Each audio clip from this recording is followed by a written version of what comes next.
Palestinians are voting today in local elections. In the West Bank, it'll be the first time since the start of the Israel-Hamas war. And in Gaza, just one community is voting, marking the first polling of any kind in the enclave in more than 2 decades. CBC's Tom Perry joins us now from Ramallah in the occupied West Bank. Tom, what have you been hearing from people there?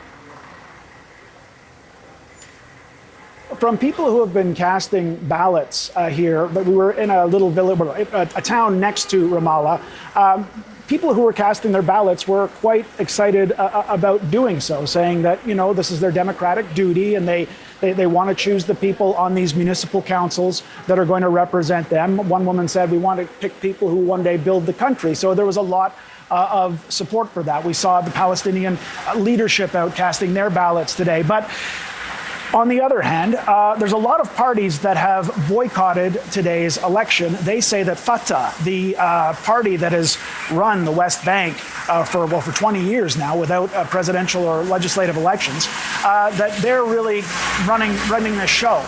They put in a series of conditions, like the candidates running for any candidates running in this election had to sign essentially a pledge agreeing to the principles of the Palestinian Liberation Organization. One of those is a recognition of the state of Israel.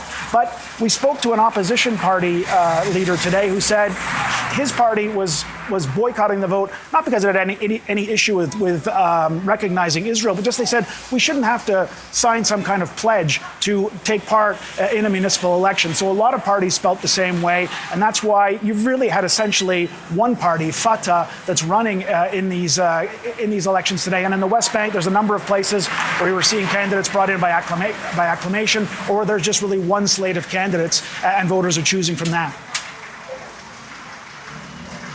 Voters in one community in Gaza are voting today. How significant is that? That's right. That's in Deir al-Balah. That's a community that didn't suffer as bad damage as some parts of Gaza. And so it was decided they would try and do this a municipal election there. Now, Hamas is not on the slate. Hamas, because it's never going to recognize the state of Israel, it's not on the slate.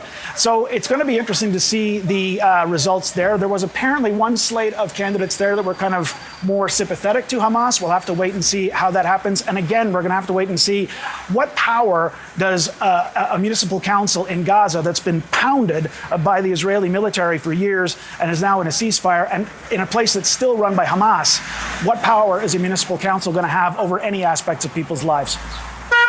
The CBC's Tom Perry in Ramallah. Thank you.